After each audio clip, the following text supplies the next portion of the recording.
Welcome to episode 11 of Balancing Chaos with Kelley and Gretchen.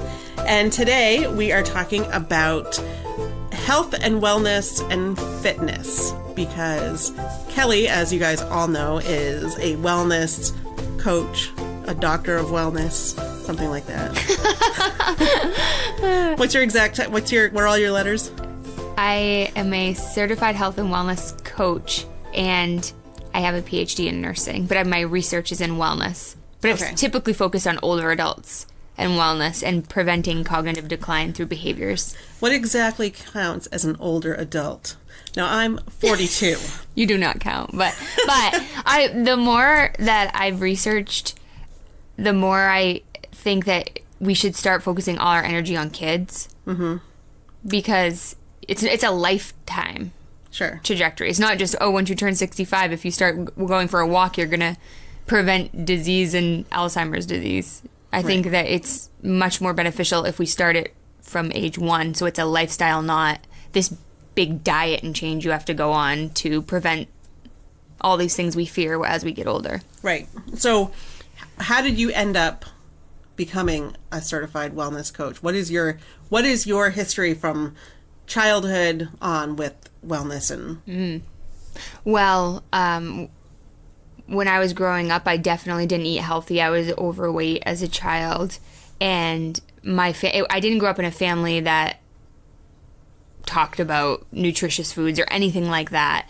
But what happened was I really wanted to be a waitress. I was a waitress, and I wanted to be a lifelong waitress. I loved waitressing. It was so much fun. And we were... Now, do you love waitressing, or do you love talking to all the people? And I think that's what it is. I just like talking to people, Gretchen. Yeah. So I love talking to people, and I thought waitressing was so much fun. And when we were filling out our college applications, James and I, my husband and I, had been dating. We started dating when we were 15, and we were in high school, and we were filling out our college applications. I told him that I'm just so happy being a waitress, and I'd like to be a waitress forever, but I wanted to go to college because I was the first person in my family to go to college, and I really wanted to go. And he said, well, you should be a nurse because it's just like my mom's a nurse and you guys are alike, and it's similar to waitressing. So I said, okay, and I clicked nursing, and that's seriously how I got into it. And when I was in nursing school, I always thought I'd work in a hospital and care for very sick people, and that was definitely where my mindset was, and I always thought I'd be there. But after I graduated, I went to a cardiac telemetry unit, and as part of our orientation, we float to all the different cardiac interventions, and one of the areas that you go to is a cardiac surgery. So the patient that I was assigned to see was 34 years old and having a quadruple bypass, and it made a major impact on me. That day was literally a turning point. I was sitting there at the head of the bed with the anesthesiologist looking down, and this patient had young children, and I just thought, this is crazy. And that day, after I left the hospital, I went grocery shopping, and I was like, okay, fruits, vegetables, and then I just started reading all kinds of books and articles, and I started interviewing my patients in the hospital. Do you know your blood pressure? Do you know your cholesterol? And none of them knew. And a lot of times they'd come in through the emergency department with a cardiac arrest or some kind of cardiac condition, but they would have been to their primary care provider maybe within the past 2 weeks, and it was missed. And I just started to begin to realize, we don't do enough with prevention in healthcare. It's such a mess. And I became very passionate about it. And one thing led to another, and I just kept going back to school, and that's how I got where I am today. So when you were a kid, were you really athletic as a kid? No. Well, I did cheering. Okay. Which I'm sure all the haters go ahead and hate.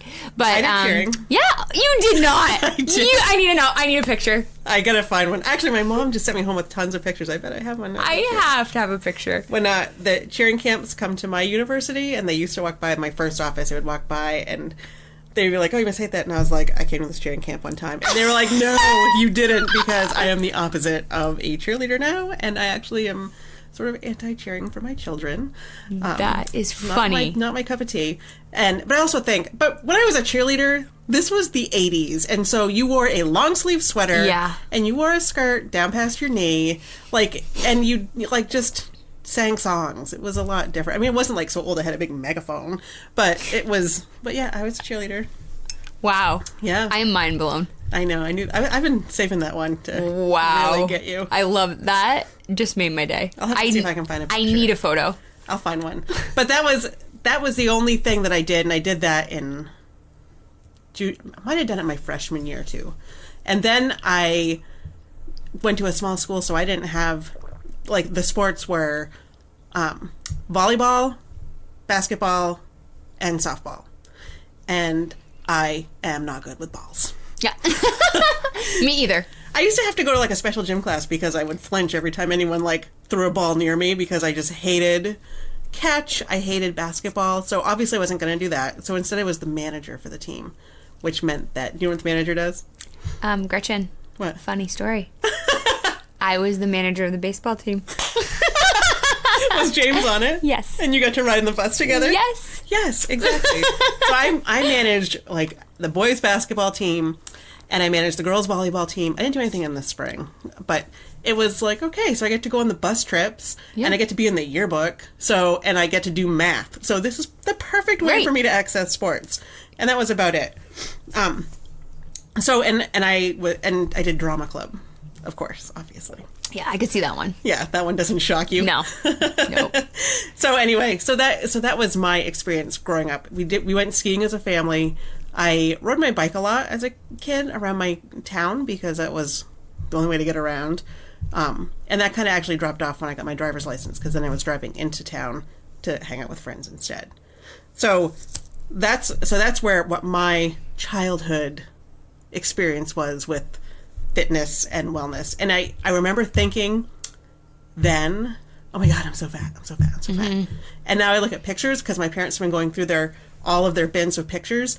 And I looked and I'm like, I remember, I saw one of me sitting at a table, even like sitting down and thinking, I remember thinking then that I was fat. And I look at it now and I'm like, I would love to look like that right now. That'd be great. I think there's a meme on Facebook that goes around, like, I wish I could be as skinny as I was in the picture where I thought I was fat. Yeah. Or something like that. Look at prom pictures and stuff, and I remember being like, oh, but my best friend was really tall and really thin, which might have, like, thrown off my perspective. Yeah. But I do look back and think, what was I thinking? Like, it was just crazy teenage girl brain cramps or whatever. So after that, I stayed trim by smoking cigarettes. I know. I can't believe you smoked cigarettes. I smoked cigarettes I started in high school and smoked until I met Dave, basically. So it would have been 2001 is when I quit. So I smoked for 16 to 25, so almost 10 years, and smoked like 2 packs a day. Wow. Camel Lights. And when I quit, I totally gained weight. Yeah, yeah. And I feel like that almost screwed up my metabolism for the rest of my life. But I say every day I would much rather be overweight than a smoker, even though I know they're both equally bad. But well, I don't know, because at least with weight, it's personal, whereas smoking affects everyone around you in a negative way. Right. And yourself. I mean, smoking is the number one preventable cause of all death. Well, and I think about it, and I remember thinking, oh, I'll just put on a little body spray. Just had a smoke outside, but I'll just cover that up with the little spritz of spray that I keep in my pocket, and I'll just walk in and no one's going to know. Right. And now I can be in my car with the windows up and smell someone smoking in the car next to me with their windows up. Yes. And be like, oh my God, that's so gross. So any of you who think you're like fooling anyone by hiding your smoking oh my gosh, with a scent, you're not doing it. My mom does that because my mom smokes. And in fact, every single person in my family smoked cigarettes. When my grandfather died, I remember at the funeral, we were at this one of my cousin's house, and I walked outside, and it was like 45 people smoking cigarettes all at the same time. It was like just a mushroom billow of smoke. When my mom will do that, she'll go outside and smoke a cigarette, and then she'll spray herself, and it's even worse. It's actually, I think, better if you just smoke the cigarette, wash your hands, return. I had a friend at work one time, and I said, oh, I just need to let you know, like, I don't know if your sister borrowed your coat or something, because I knew her sister smoked, but you really smell like cigarettes. And her face just fell. And I was like, what? And she was like, I started smoking accidentally. And I was like, what? No, you can't do that. And she's since quit. But it was that shocked me so much that I was like, oh, I think that you were at your sister's house.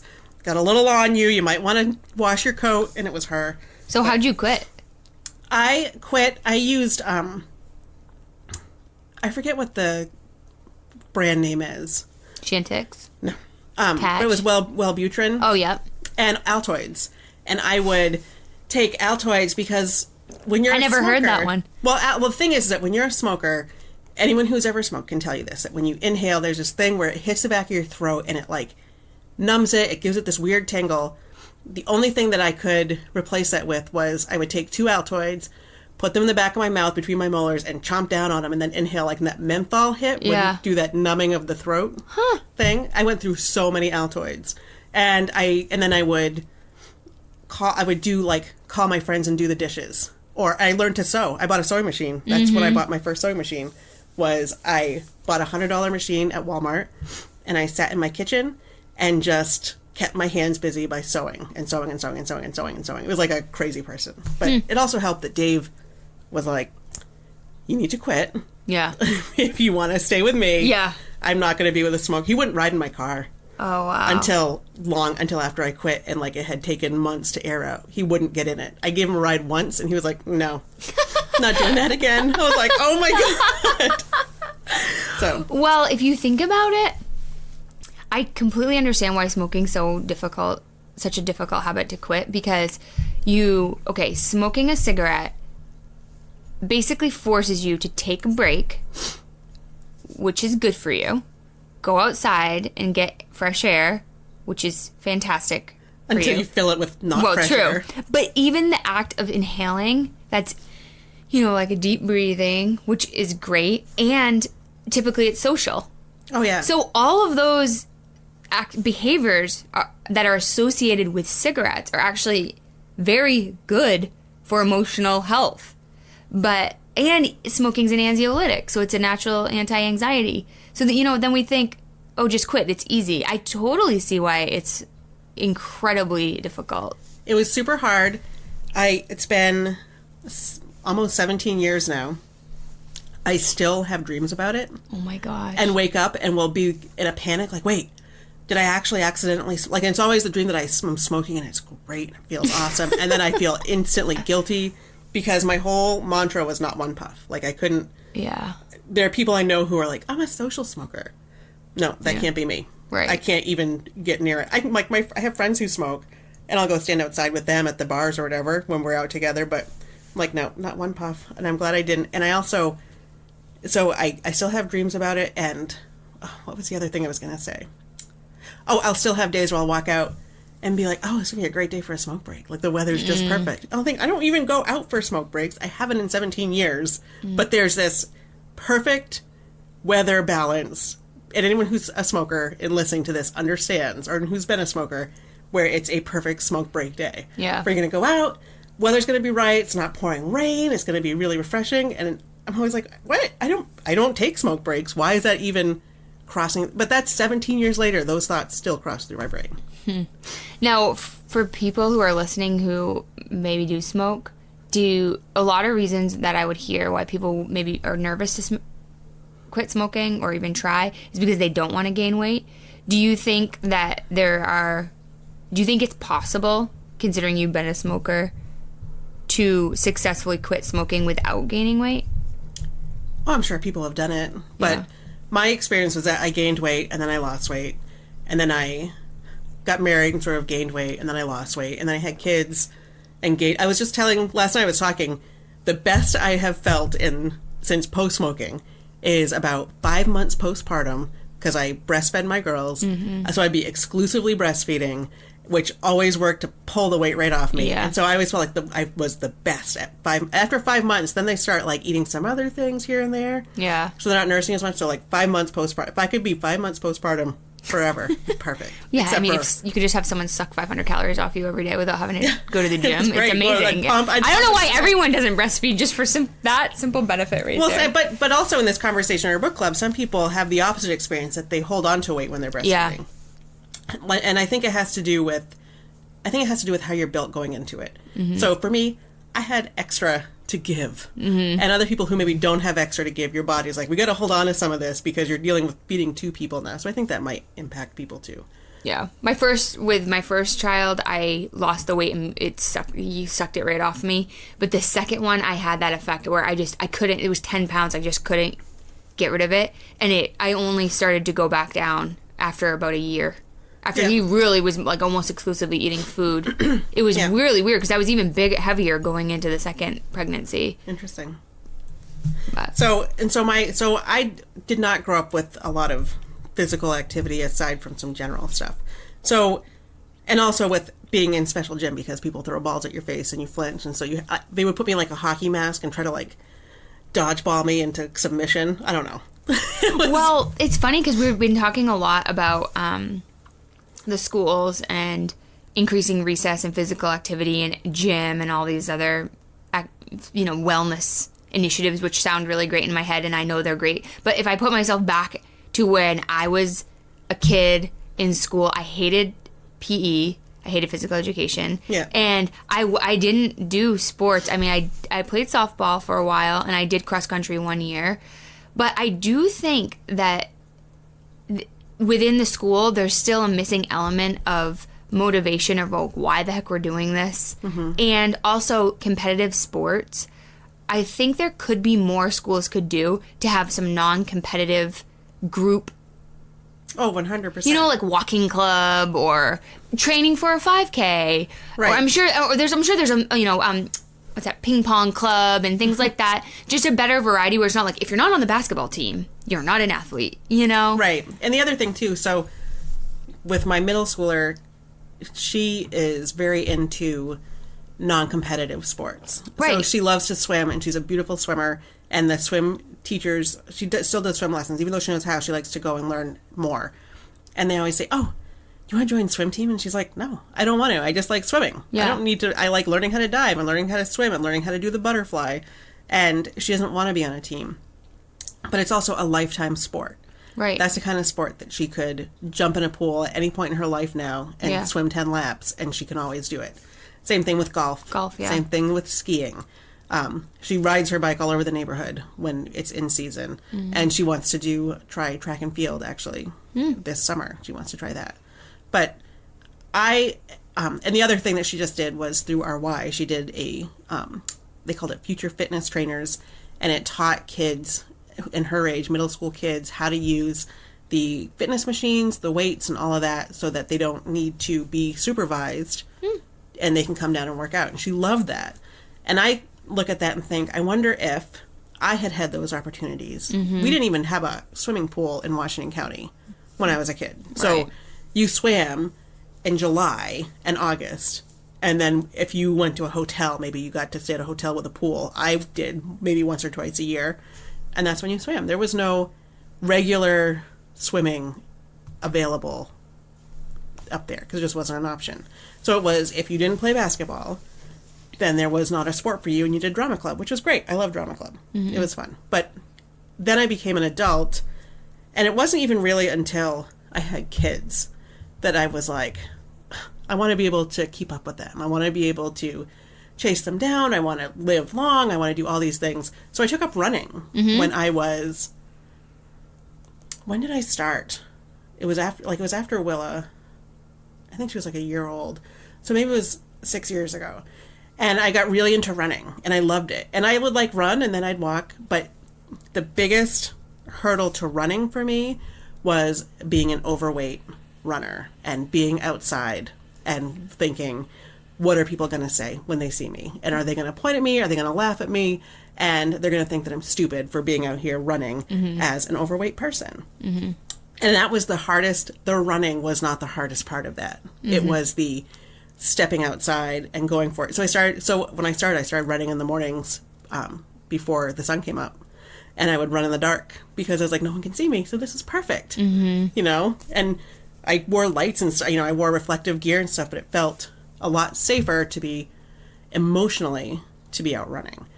And then in 2013 was when my legs started to go weird. So I had an appointment today for my legs. So then I started to be like, I would run and my legs would go numb from the knees down, and it felt like peg legs. And so I would have to stop, and it just kept getting worse and worse. So I went to a physical therapist who then said, I think it's this. So I have spent the last year getting all of these tests done on my legs to figure out what the issue is. And the doctor today was like, you have really muscular calves. And I do. I have humongous calves in proportion to anyone else's calves. Even as an overweight person, I have huge calves.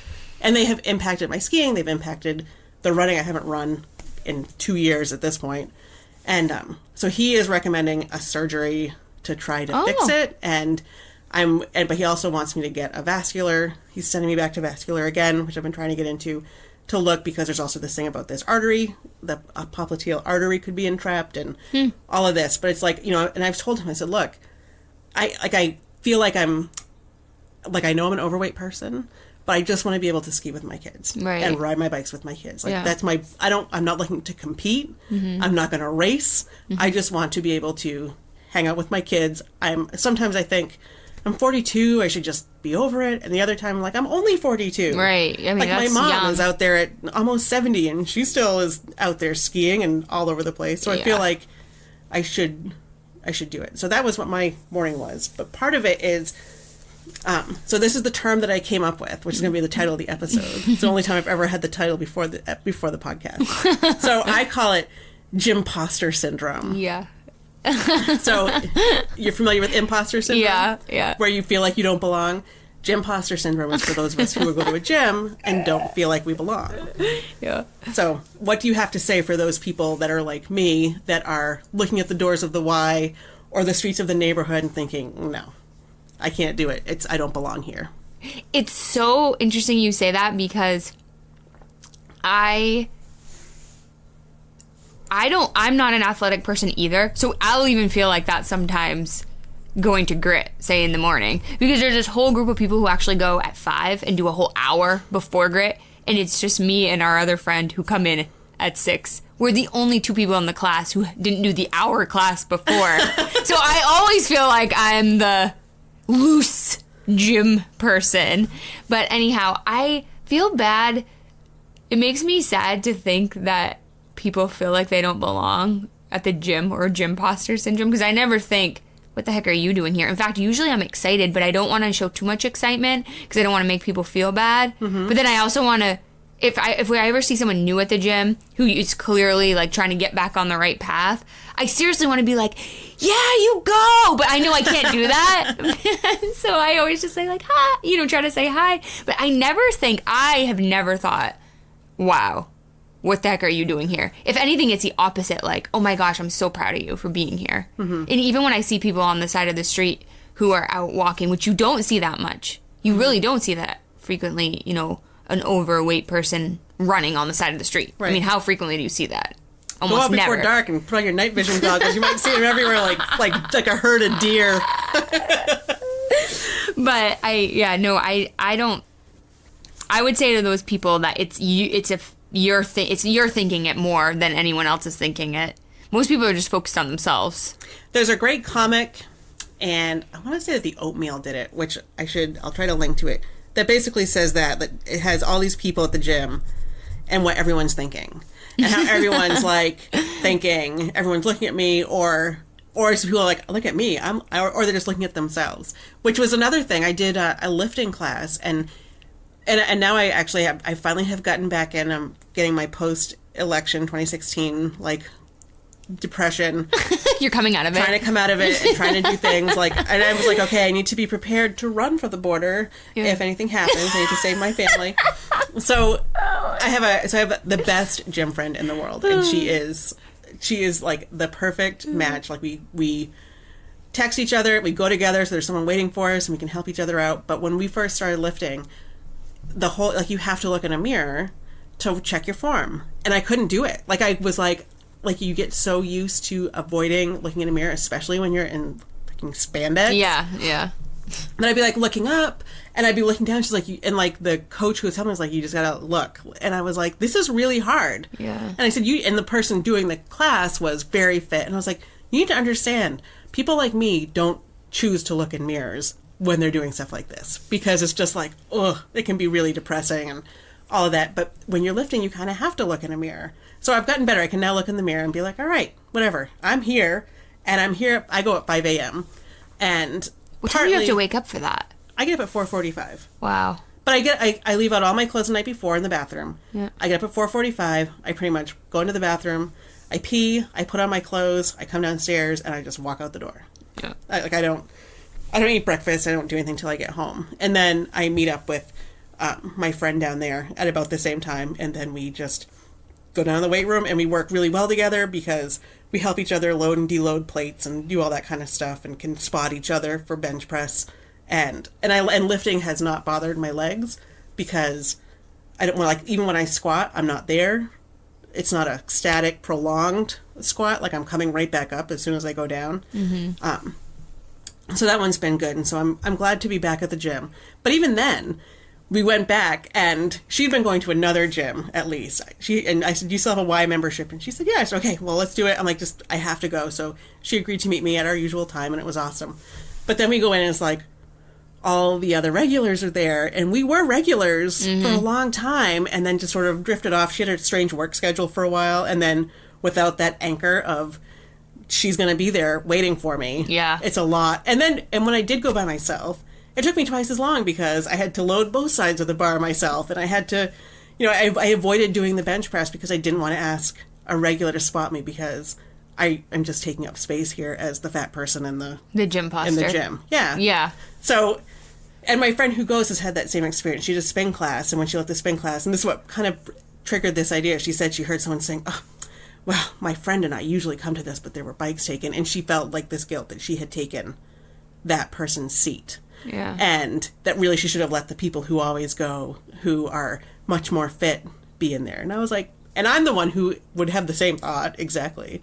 But with then saying, no, we're all members, we're all paying the same fee. Like, if you got there early, then you get to be there. So it takes a lot to allow yourself to take up the space in a gym. And even with, like, the doctor I saw today, I actually looked him up after the appointment because I looked and it's like sports medicine. Yeah. And I was like, no, that's stupid. Like, I'm not an athlete. I'm just a mom who wants to be able to ski and run without excruciating pain. I'm not like a sports person. Why did they send me to a sports medicine doctor? And he was the nicest guy. He was so great. Yeah. But it felt like, oh, I took up there's probably like an Olympian that was waiting to get in. I don't know if around here. You never know. But I was like, and I'm just wasting an appointment on somebody who really needs to get in there and get their whatever's done. I don't know. But it's like that feeling of, I don't deserve to take this spot from someone more qualified. I think that what you've done is, there's a lot of research on how to stay successful in physical activity regimens, and just having a friend or someone you do it with is key to success, because if you don't have anyone depending on you or waiting for you, what's the motivation to get up at 4:45? I mean, especially right now, it's freezing cold out. We're in the dead middle of winter, basically, suddenly, and it's dark. And it's so much better to stay in your nice warm bed. And that's why I like the class we go to, too, because it's so small that you have to pay a little extra to go to this one. So it's tiny. And so the instructors, we're all friends on Facebook.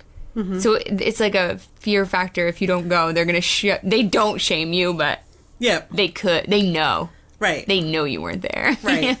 Well, it's kind of, and it's the same, and I don't know, like, my friend and I we don't shame each other ever, but we, like one of the places that, and another friend went, there's another gym, and it's called Relentless Strength Training, but I always keep slipping up and call it Reluctant Strength Training. Because, like, it's a Freudian slip. Yeah. But, like, we never shame each other, but we can laugh about each other, and we have the same set of insecurities and anxieties about going there, but going together is sort of like, no, we're here, we're the two big girls, and I'm bigger than her, but like no, we're here, and she's an amazing lifter, and she's gotten, like, people have come over and been like, you're like, these big buff guys come over and been like, you are totally awesome at this, and I'm like, and I am totally awesome at standing next to her watching her do it. So she's really strong, and it's good. But even the regulars, when we came back, and the second day, one of them came over and was like, hey, nice to see you guys back here. And I was like, is it better or worse that they knew we were gone? And I was like, oh, yeah, well, I had the summer off, and then I forgot about fall, and whatever, I'm here. I've been busy, But, like, we were regulars enough that the regulars noticed us gone and then noticed us come back. Yeah. Which was still a little almost embarrassing. But I'm like, whatever, I'm here. I'm here now. I'm here this morning. here we go. And the times that I have gone when she hasn't been able to go back, especially when we're doing all the time, I remember there was one time when I was trying to deload the bar after a deadlift, and I just can't do it by myself. Like, I tried, finally I was like, oh, okay. I looked over at this girl who's always there, and I was like, can you help me? Yeah. And she was like, and she is very fit like you, and she was like, I was going to offer, but I didn't know if you'd be offended. And I was like, no, I'm not offended. I just do not have the coordination to do this alone. So she came over and helped me out, and it was great. But I think sometimes, too, a lot of this is, you know, because when I look at myself, I never think, oh, I'm fit. You just called me fit. But I never look in the mirror and like, yeah, I'm fit. I don't think that way. But I think part of it is, I don't know what it is as our society or what we just tell ourselves, we're just hard on ourselves psychologically, is that we just don't love our bodies for what they are. And it's taken me a long time. I mean, I'm 34 years old, and I'll be like, oh, my butt, it's big. You know, I have these thoughts, but I'm trying to get better and better, especially with being a mom. I feel like when you're a mom, you should really just embrace your body and love it, because if you don't love it, then you're setting a really bad example for your kids. And this is probably, if Ingrid's eavesdropping upstairs, it's the first time she's ever heard me talk about my body in this way. Yeah. Because I don't talk about it. Yeah. I talk about being strong. I talk about being healthy. I don't talk about thin or fat or anything like that. But and it's also, so it's probably one of those things I almost overcompensate with my kids. Like, I want you to, let's go to the Y. You can learn how to do this. You can find your own path. Right. Find it before you're 35 years old. You know what I mean? And then realize, oh, no, I guess I am allowed to go out and run. I just need to, if I have the sneakers, I can just go. Like, I pay for these sidewalks, and I can run on them if I want. Exactly. So, being older, like Ingrid took golf, so I got golf clubs, and I took a golf lesson. And I'm terrible at it, but I'm like, I need to be able to hang out and play golf. So, I'll learn how to do that. I'm much more open to learning new things than I ever was in my 20s. Well, it makes me really sad when I'll hear people say, oh, I need to go on a diet. But my kids, they don't need to go on a diet. So you'll have, you know, multiple menus at your house, and the kids, you know, feed the kids Oreos and French fries or whatever, and then you're eating salad and an orange, and it's kind of sending the message like, you only eat this food if you're overweight. And people will say it to me sometimes. I'll say, oh, no, I'm not going to have whatever it is. And they're like, oh, well, you don't need to worry about it. But it's like, well, no, it's because I do make it a priority that I could eat the cookie every now and then. Right. You know what I'm trying to say? So I get sad when people send that message to kids, because I think that's how we get a messed up society with our perceptions of food and health and what it means to be healthy. It's not about weight, and that was that moment for me when I was in that cardiac bypass surgery, when that was my motivation right there, because I was like, oh, this isn't about being overweight. This is about how can you eat to maximize your food's nutrient value, to be as healthy as you humanly possibly can, to nourish your cells, to make your body so healthy that you can ward off disease. And I truly believe in it, because James had high blood pressure and high cholesterol. I might have even talked about this on the podcast before. And it was quite high. And it stressed me out, because we were very young. This was before we had kids. Yeah. And it was it was right after we got out of college. And I think his college eating habits were just horrendous. No, I don't think, I know. So I read this book, Superfoods, and I decided to give us a challenge. So we ate nothing but superfoods. I think it was for 2 weeks. Were you near Whole Foods at the time? We were. We were near Whole Foods. And he had his cholesterol drawn, and we had it redrawn, I think, a month later. And it was amazing. It dropped into a healthy range within that short period of time. So food, I think we way underestimate food, especially in healthcare. You know, everyone just wants to give a pill for every little problem. And then suddenly, I would like to take a pill, honestly. Yeah. Wouldn't it be great? But it's what we're seeing in our country is that treating everyone with a pill is not working. And most people don't want to be on pills. They don't remember them. They can't afford them. And then we way underestimate, you know, the food we're feeding kids, the lunches at the schools. And I mean, I know this is coming straight from the USDA, but it's still not that great. Right. You know, I know the USDA created this diet, but if you look at it, it's really not healthy. Well, even then, Michelle Obama tried to improve it. I know. And it's one of the first things they have worked on rolling back. Which makes no sense. No, it makes total sense, because what all the administration has done is done a Control F and found every mention of Obama, and then whatever comes after it, they've said no. They've scratched it off. So it could say the Obamas give everyone $1 million. They'd be like, no, they don't. They just scratch it off because they want to undo anything that Obama ever did or touched or whatever. Well, when I started this year on my rant about chocolate milk, so for all of you listening, I noticed on the school menu that kids could choose between chocolate or white milk every single day at lunch. And coming from a house where we don't have chocolate milk ever, I thought, what is wrong with our society? Well, no wonder we have crisis levels of diabetes and obesity in our country when we're saying from age 5 years old you can choose to have white milk or chocolate every day. So I went on a total rant. But anyway, one of my friends, she's super liberal, she said, Kelley, you need to chill out because Michelle Obama tried to take this on and she couldn't even make a dent in it. So you're definitely not going anywhere. So anyway, I did do quite a bit of research on the chocolate milk and I decided to let it drop because there's been some studies on milk consumption and bone growth, and if they don't serve chocolate milk, kids are less likely to drink milk, and on you go. But there are other ways to get calcium besides chocolate milk. Mm-hmm. Definitely. I have, on the different meals, like I've never really done different meals. I shouldn't say never, because one of my children would only eat stolen candy if it was allowed. And sometimes she just will not eat anything. So the option is like peanut butter sandwich, like at the end of the day. Yeah. But one of the things I like about the plated meals actually is that they're easy to deconstruct a little bit. So we might take, like the one we had the other night was, it was a beef and Chinese broccoli and jasmine rice.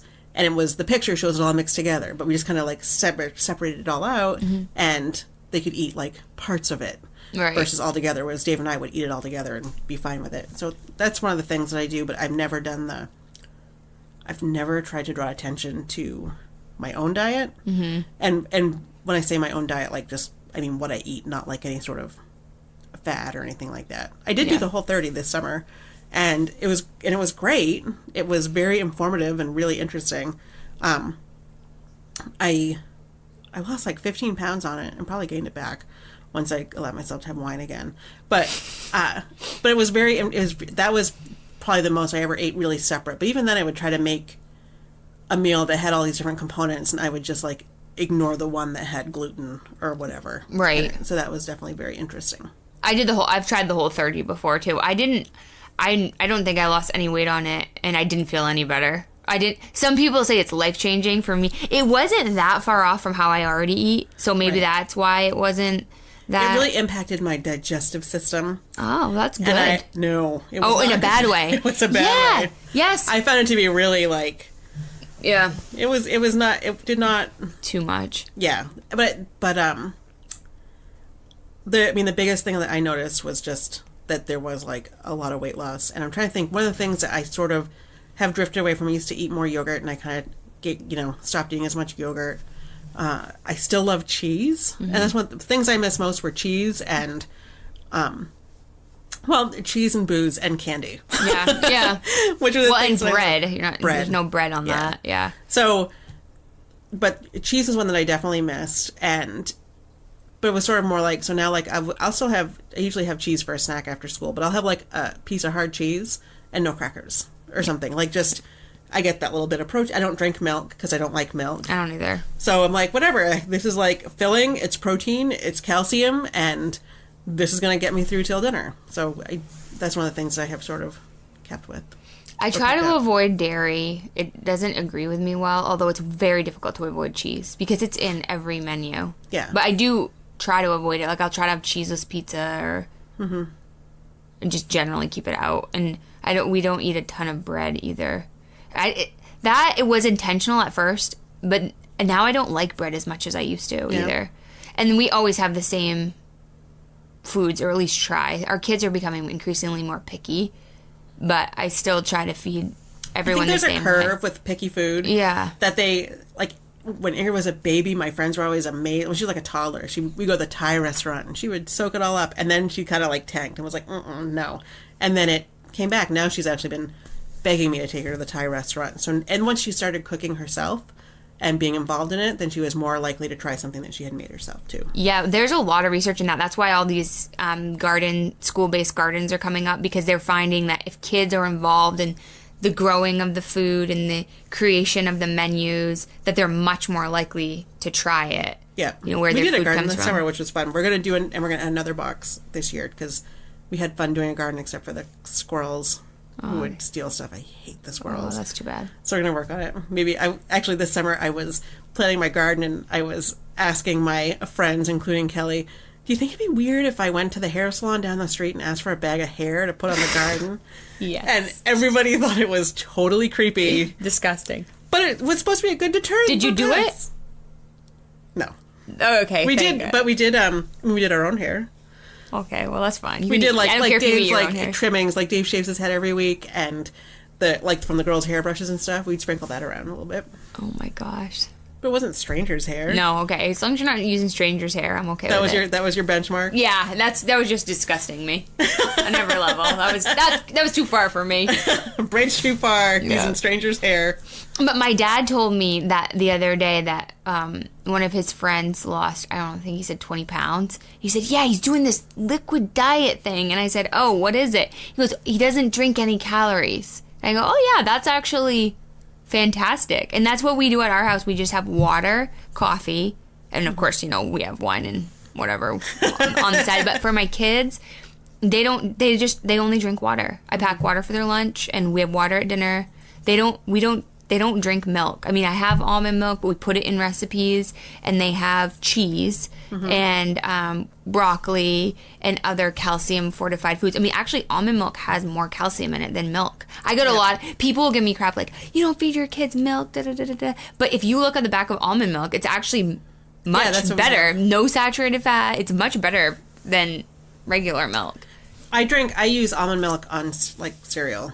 Yeah, we do that. Yep, so we have almond milk on cereal. I use it in all the recipes. I usually bake something every week, like a bread or something for the kids' lunches, or muffins to pack with their food. And I always use almond milk. It cooks beautifully. Yeah, I've never used it in cooking just because I never have. But you probably wouldn't even notice the difference. I don't know. That's all I know. Dave and Willa are the milk drinkers, and we do whole milk. Yeah. Are you familiar with that research? What about whole milk? Yeah. What about it? Well, there was research that said that there was less obesity in kids who drank whole milk. Oh yeah, I believe that because they're tampered. I mean, I don't believe in eating foods that aren't real. I believe that you should eat food in its truest form. Like, I don't believe in fake butters. I don't believe in sugar-free anything. I don't believe in fat-free. Unless it's naturally fat-free. What about Cheetos in their original state? Cheetos in their original state. Yeah, I don't like to mess with food. I don't like to eat food that is pretending to be something that it's not. Right. So I could see that, whole milk. Did I tell you about the crazy dream I had? I think I tweeted it. I had a dream about food pretending to be something it's not. Like, if you watch those cooking shows, they'll have these, challenges where you have to make something, like make a pizza but out of cake or whatever. So I had a dream, and I woke up and thought, I have to remember this because this is so gross. But I had a dream that I put buffalo chicken dip, like that buffalo sauce chicken dip, in popsicle molds and froze it, and called it a faux creamsicle. Oh, gross! Isn't that gross? That's disgusting. So I was like, oh my god! And I woke up and was like, oh, that'd be a really good one to do on one of those shows. And then I really woke up and was like, oh my god, that's so gross! I have to remember this. That is disgusting. In the summertime when I'm off, I do the craziest food. I have so much fun with food. Like, I've made sweet potato pizza crust. It's so good with no cheese and this whole elaborate barbecue chicken pizza. It's delicious. This is Kelley though, who Kelley once posted a picture of her lunch. What? It was like your lunch was in the cup holder of your car or something. Was this my cucumber? Yes. And the joke wasn't even about. I'm so naive and dumb. But I forget what you were trying to point out. But I was trying to point out that it wasn't all sliced up because James usually would cut it all up nice for me. Yeah, so she was pointing out, I can't believe James didn't cut up my lunch. And it's a giant whole cucumber that's about as big as my forearm. And everybody was like, wait, that's your whole lunch? And Kelley was like, yes, that is my whole lunch. What? Not everyone drives around with a giant cucumber in their cup holder for lunch and just gnaws on it like a bunny? I said unpeeled, uncut cucumber. And it was sitting in a giant thing of dip that I had made out of Greek yogurt and ranch dip. Yeah. So the cucumber was sitting. It got a lot of circumcision jokes. So dirty, I had to take it down. And wasn't even thinking that at all. I was just thinking how much James would kill me if he saw that I'd taken my lunch that way. But of course now he's stopped packing my lunch. So I often, the other day, I was in such a hurry. I took 3 whole carrots, unshaved, uncut. I shoved them in my lunchbox. I took a whole pack of celery, shoved it in there. I took the entire thing of hummus. I grabbed a yogurt and an apple. And I just went out the door. Did you put it like in a Hannaford bag? I have like a Whole Foods lunchbox that's like a mini, basically like a mini Hannaford bag. And so I'm just in my office with the whole bag of celery. And I'm eating the celery, and one of my colleagues comes in, and I go, I didn't have any time to pack. I'm just cutting it right off the thing. That's like saving time. But the kids' lunches are beautiful. I cut them all up nice, and they all are cute, and I like make them very colorful, and it takes forever, though. Yeah. It does, and if I try to pack them the night before, they're not fresh, so then they won't eat them. They're picky about it. Like the cucumber will be slimy or whatever, so they're spoiled. They don't even know. And then you know what? Really? You want to know what really irritates me, Gretchen? What? Every freaking day, my son asks why I don't pack him a Lunchable. Oh my God, I hate lunch. You want me to do? Those are horrible for you. They're terrible, and they're just crackers and cheese. Yes. And we couldn't make them at home. Yes. I should show you. The one time that the first time I had a Lunchable was when I took Ingrid to Colorado. It was just her and I. And on the way out or back or something, there was a delay. And I let her get a Lunchable at LaGuardia. And so I made it the rule that you could only have Lunchables at LaGuardia. And then that's a pretty good rule. And then we went. Then my sister got married. Did she actually like it? They think they love it. Because I just can't picture. I looked at it, so I decided. Half the time what they're doing, and especially Will look and see the dessert and be like, ooh, that one comes with Oreos. So I think that was part of it. So I decided, this is a good one. What I decided to do is I get these vitamins for my kids, but they're gummies. Mm-hmm. And so I started packing the gummies in the lunch. Just to say, like, oh, there you go, you got a treat. Because I think that's why they want the Lunchable, because it comes with, like, a Reese cup or something. But I looked at it, I actually inspected it, I was like, okay, let me see how bad this is, because, heck, it'd be a lot easier. 60% sodium or something, right? It's like 4 pieces of ham that doesn't even look like, I don't even know where that comes from. A couple crackers, and, like, a Go-Gurt or something. I mean, and they cost... They're expensive. They're astronomically expensive. We have easy lunch boxes for Ingrid takes when we sometimes use them in the summer, which are like a divided compartment lunch box. Yeah. I'll put a link in the show notes. And we have those.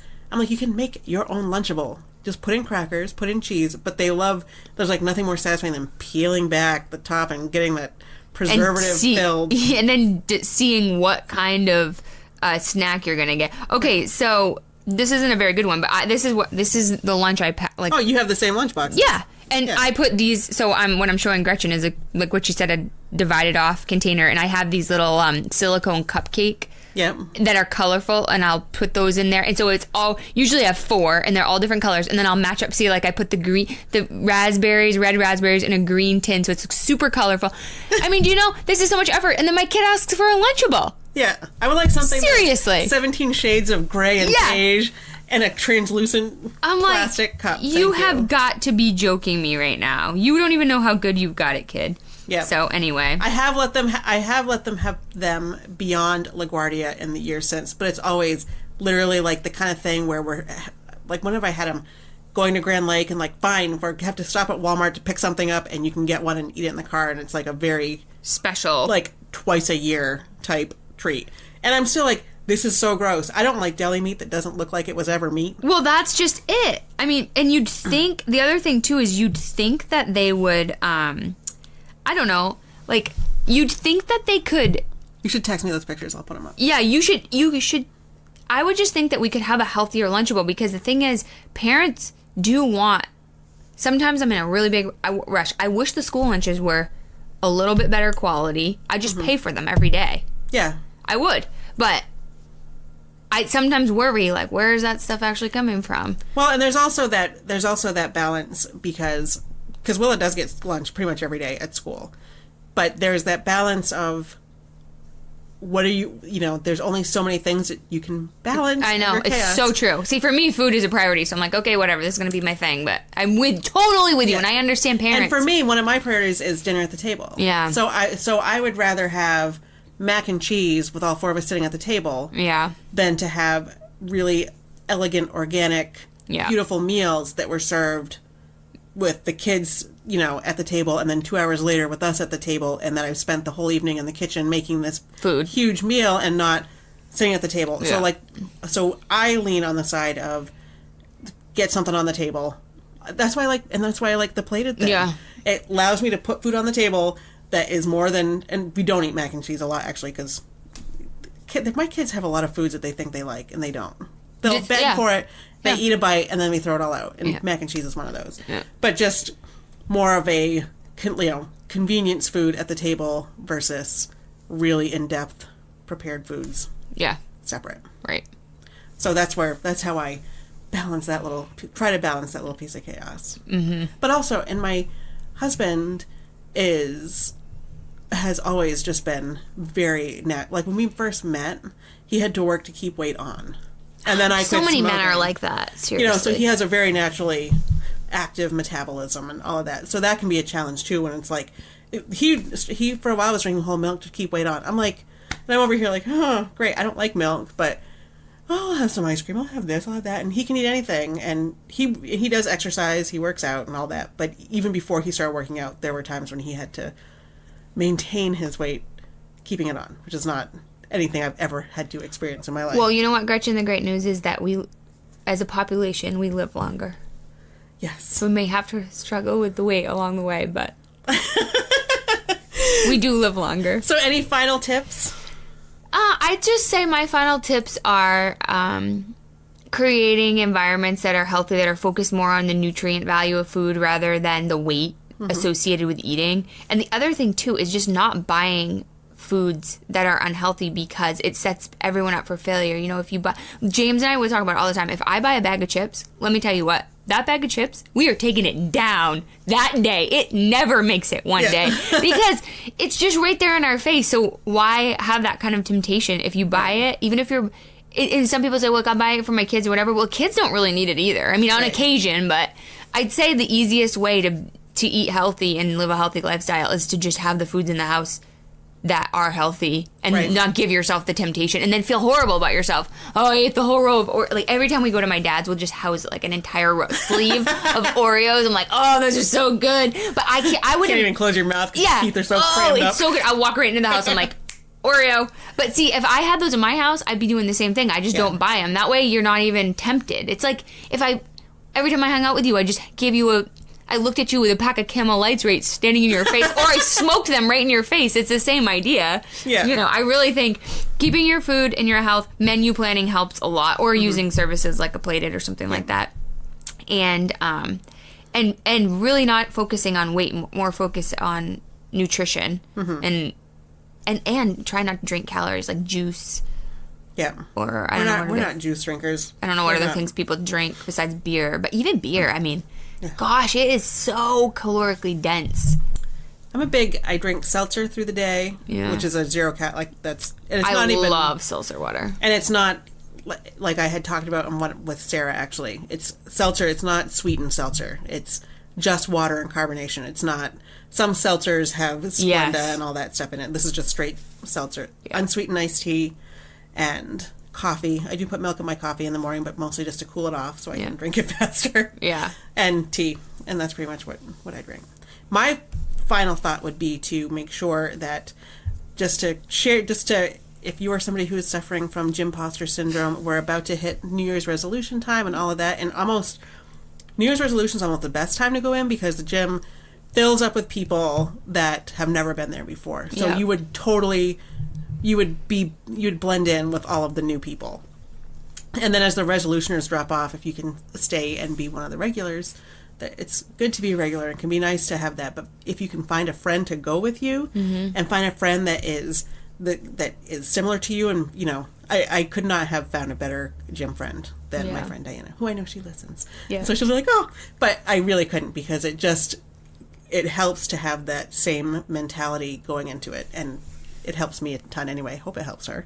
But that would be my thing. I agree. And I have a great gym friend as well. And the other thing I would say is this kind of goes back to visioning and vision boards. Sometimes when you are at this point where you're nervous because of all these, your Gympostor Syndrome, a great tip is to envision how you want to be and then just pretend in your brain that you're that person. It's just like basically pretending you're someone else. The hard part is that I already think I am that person, and then I look in the mirror and I'm like, oh shit, I am not that person. The mirror. So that doesn't work for me because I have I'm so much in my head that I'm like, whoa, what happened to me? Like in my head, it's looked much better. The other thing is to buy a good gym outfit. Sometimes it's just looking cute helps. I will tell you that I have, and we're gonna get to our favorite things. I have the leggings that I like. They come right up to the band of my bra. I have big boobs, and I love my Moving Comfort. Brooks Running brought them, so they're either under Moving Comfort or Brooks Running. The Jubralee bra is a really great plus-size sports bra that it has a hook and it has straps versus the pullover, because the pullover one, that would be my workout for the day, just getting into it and out of it. Is this your favorite thing? It might be. Well, I was going to say that, and I was going to say the leggings, and maybe I'll just do that. I'll make that my favorite thing. But I was going to say my app, which is Starting Strength, which tracks my weightlifting. Oh, that's cool. So I literally go in, and it's a cool app. It's like $5, I think. Buy the pro version, but I go in and it will say, okay, today you're doing this and you need to add weight. So it calculates the weight. You can click on it to see how many, like if it says 100 pounds, it will say you need the bar plus, I would have to look, but plus 225s, plus 210s or whatever. And so you can weightlift 100 pounds. I'm actually pretty strong. Oh my gosh. But it tells you the weights, and then the next day it'll say, okay, this is your workout today. You need to go up in weight. And you keep track, and as you keep track, if you fail it and you can't get the reps in, it will say, hey, no problem, deload next time. And so it will adjust your weight as you go so that you're always progressing. Is it free? I think there's a free version, but I paid the $5 for the pro version. And that one is called, I think the program is called Starting Strength, and the app is called Stronglifts. Oh, that's really cool. So I'll do that. So I go in with my high-waist leggings, because the other thing about a sports bra, if you are an overweight person, is that it will totally suck your boobs to your body so your boobs aren't moving, but then your belly is. And that sounds weird, but yeah, I can you see need that. the pooch tamer. Yeah. So if you the muffin tamer. If you get good compression leggings that are a high waist, then they come up, and so you're kind of in this full body sausage suit. Yeah. And it kind of holds all the jiggling together, which can be helpful. I like that. Doing that. And then so I'll put those as my favorite things: the Jubralee bra, the leggings, and the app. And those are so you could get started by going to the gym for under $100 minus the gym membership. Maybe you have a work membership or something. Yeah. And do that and do that. And if you need support locally, I'm there Monday, Wednesday, Friday at 5 a.m. So am I at a different gym. Different gym. My favorite thing is this book I'm reading. It's called The Life-Changing Magic of Tidying Up. Have you read it? Why are you laughing? Yes, because we talked about it. You weren't there, were you? We talked about book club last night. That is so funny. I was not there. I've been reading this book. We talked about it last night, and because the host wanted to do it, and I was like, that book is such bullshit. Really? Did you read it? Yes. But I didn't, it did not work for me. It did not speak to me, because I was like, you are a single woman in an apartment with a ton of closets in Tokyo, and that does not work for me in my little American house from the 50s with no closets and a family of 4. Oh, okay. So, but no, keep going. I'm psyched about it. My friend did it. She has 2 small children, and her husband actually read the book, and he followed it, and she recommended it, and I was reading it, and I'm really excited. I like just having a strategy for going through each thing. Yes. Like clothes, she says to clean your clothes first, and then paper, and then households, and then sentimental things last. So anyhow, I don't like clutter. It stresses me out. And since we got a lot of inherited items, and then with my kids' birthdays and all these presents they're getting, I feel like I'm overrun by things. So I'm really happy to be reading this book, and I find it motivating. So I'll let you know if it works for me. I will tell you, the one that I am reading is that I recommended as the alternative. It's called... You always have an alternative. I know. Well, there's always me, Turbo, and you. This is the light version. Well, my doTERRA. Exactly. Well, But literally, if you look back in your text from today, I texted it this morning. Because there was 50 I didn't read because I was busy. Well, this is one you missed. Yeah, sure. And it's how to manage your home without losing your mind, dealing with your house's dirty little secrets. And the quote is, the dirty little secret about most organizing advice is that it's written by organized people. And I was like, oh my God. Yeah, that's a great point, yeah. And so she is somebody who is not organized. So I'm going to just put a little PS in there for anyone who has read Marie Kondo and been like, screw you, girl, with your spark and joy, and need somebody to tell you how to clean up the filth. Well, there was this part I was reading last night about a woman who wanted to keep this dress, and it had the big puffy sleeves, and so she made her put it on. Because, her whole thing is, like, does it bring you joy? Keep it if it brings you joy. So she made the girl put it on and, like, walk around. So they finished their session while she was wearing this dress. And then at the end, she still wanted to keep it. And she was like, well, that was a fail. So all I could think of was my sequins dress I wore to the gala. It's beautiful. I'm like, huh. Am I going to wear that again? Should I keep it? Wear it next year. Why not? Go next year. I don't know. Yeah, it's beautiful. It was a beautiful sparkly dress. I think you should keep it because that was a steal. You liked that? Mm-hmm. Yeah. It was a deal of a dress. And you just need to find more fancy events to go to. Okay, so keep the dress, go to more fancy events. Yes, exactly. Deal. There you go. All right, great. Well, thank you, everybody. All right. We will talk at you next week. Thanks. Bye. Bye-bye.